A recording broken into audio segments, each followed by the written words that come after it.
Can I tell you about the times I have walked out of class? They were about me and not really about the teacher at all. This is Yoga Teacher Confidential. I'm Sage Roundtree. Thank you so much for listening.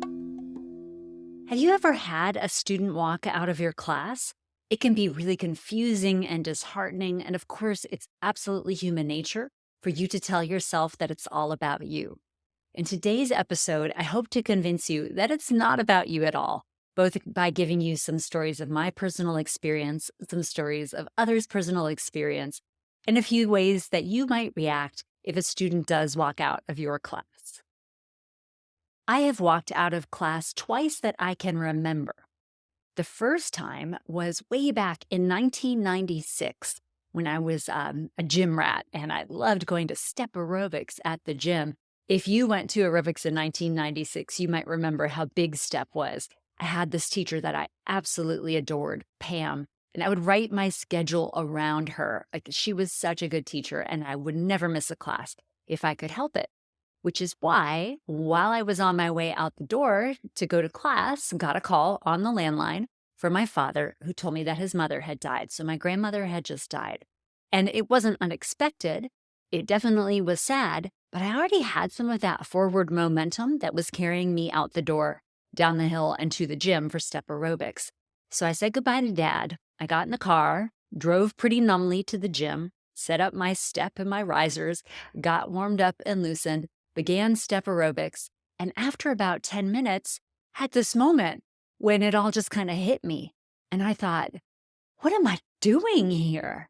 So I packed up my step and I kind of snuck out of the classroom. Let me tell you, I really did adore Pam. It wasn't at all about Pam. It was about me kind of eventually getting this emotional reaction, just slightly delayed by about half an hour. I did tell Pam later what was going on, even though she probably didn't notice or care. She was a tough lady, a good aerobics teacher. But it is pretty common, I think, for us as teachers to get our feelings hurt if a student walks out. Other time I remember leaving class was a little bit different, and it was a reaction that I had to the situation in the room. That said, I still think it was more about me and not about the teacher. I was teaching at a retreat center that offered regular classes over the course of the day. They had several different classes happening at the same time. So I had chosen one. I think it was one of the more mellow classes because it was the end of the day. I'd been teaching all day. Energy was low. I just wanted something pretty down-tempo and mellow. I show up at the classroom. There are a few people lying around and a few people setting up their mats and props. And up on the podium, where the teacher is set for the class, was a mummy that I presumed was the teacher. She was wrapped in blankets. I swear she had something covering her eyes. I feel like she had her hands crossed in a mummy position, although that's probably just my memory playing tricks on me, some creative license. And she wasn't standing and greeting the students as they walked into class. I went and got a mat down off the wall, and I started to set it up. And I thought, Sage, this might be one of those times when you trust your gut and that this might not be the right class for you today.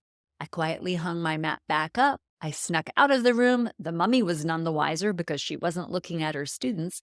And I wound up going to a harder class that I just down modified to make it suit my need for the day. And I feel like trusting my gut was probably a good reaction there. I'm pretty sure that was the teacher. If it wasn't the teacher up on the podium playing mummy, I don't even think I would have wanted to stay in that class because what kind of class has students just doing that? But it was really about me and what I felt like I needed from the teacher. And that also pointed out to me what I want from a teacher in general, which of course is all guiding me toward the kind of teacher that I want to be for my students. And that is, put plainly, a welcoming hostess. If you are invited to someone's house for dinner, don't you want to feel like they have put some effort into receiving you? Like they have planned a creative and fun menu, like maybe they have put some extra care into a flower arrangement or setting the table. Like they have prepped whatever they can before you arrive so that you can enjoy each other's company once you get there. It's not so fun if you show up to a dinner party and it's the wrong place, wrong day, or your hostess forgot. Or if you show up, even if you show up, fashionably late, 10 minutes late to give your hostess those extra 10 minutes to prepare, and she's running around like a headless chicken or she's in the shower. No, you want to arrive and feel like you are expected and welcomed.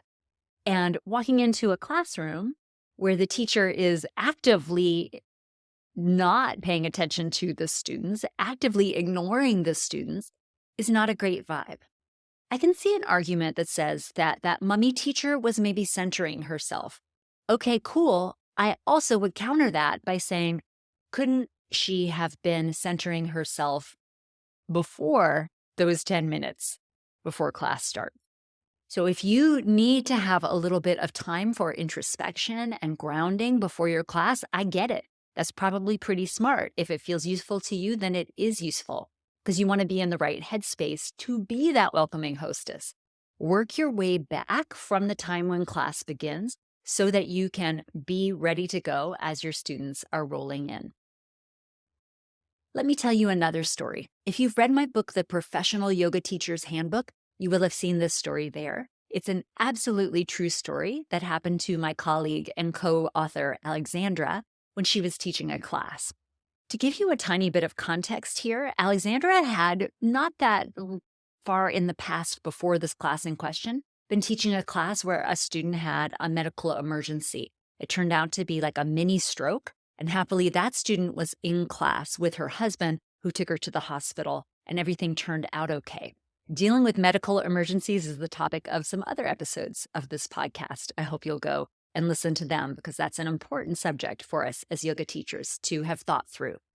But in this class in question, Alexandra is teaching. She's got a student who does the first 10 or 15 minutes of class, following along, seems to be fine, and then all of a sudden kind of pulls a strange expression, rolls up her mat, apologetically waves her hands like, bye, gotta go, and leaves. And Alexandra was left wondering, did she hate me? Did she hate my sequence?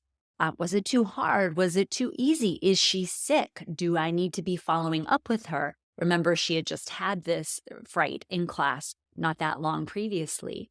Anyway, Alexandra teaches the class, feels like a loser, as we always go to that dark place in our minds, and was literally at the computer looking up the student's information to check in with her after class when in comes a message from this student who says, Alexandra, I'm sorry I had to leave in the middle of class.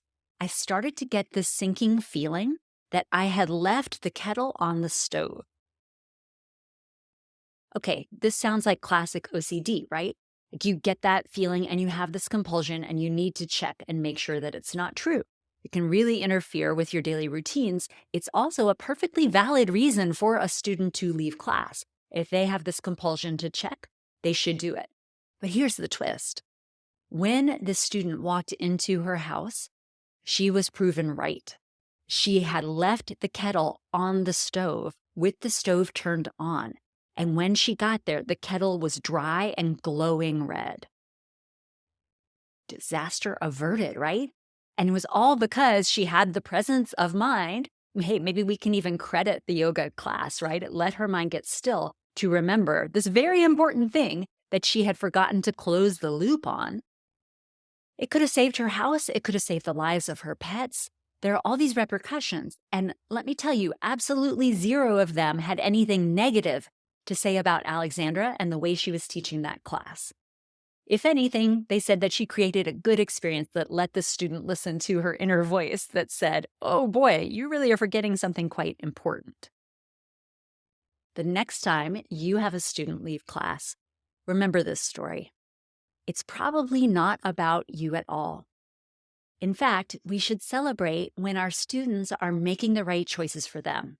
Whether that is feeling the emotional weight of just realizing that they lost a grandparent, whether that is remembering or worrying that they might have a pressing situation at home, whether that is your student's intuition just saying, this isn't the right place for me to be right now. All of those are to be celebrated, and they have nothing to do with you. What will you do the next time that a student walks out of your class? I have a few ideas for you. Each of these is contingent on the exact context of the situation. Because if you have a student who quietly rolls up her mat, like points to her watch and tiptoes out, that's very different than if you have a student who bursts into tears or is in some kind of mental health distress, or if you have a student who clutches her stomach and covers her mouth and goes running out of class. That's a little bit different. Again, when we're thinking about medical emergencies in class, it's really important to read the context of what's going on with the student. Because as you may know, for many people, especially for women, a heart attack can look like something is off with your belly, and a student might disappear to the bathroom for a while. We'll talk about this in the medical emergencies episodes. If the student very quietly leaves, is touching her watch and saying like, I gotta go, that's very different from if a student is showing some obvious signs of distress. One idea, do nothing.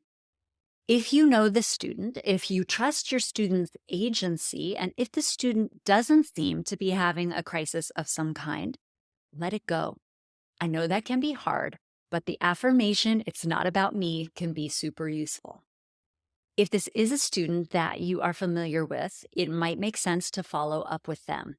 If you can see that they are taking all their things with them and leaving, give it a few hours and then reach out gently with an open-ended question. Like, hey, I saw that you left class early. Is everything okay? Don't say, what was wrong? Did you not like it? Was it too hard? Was it too easy? Love me, love me, love me, please. It doesn't have to be personal, and it doesn't even need to be specific. You just want to hear ultimately that your student is okay, right? So a vague, open-ended, friendly question might make sense.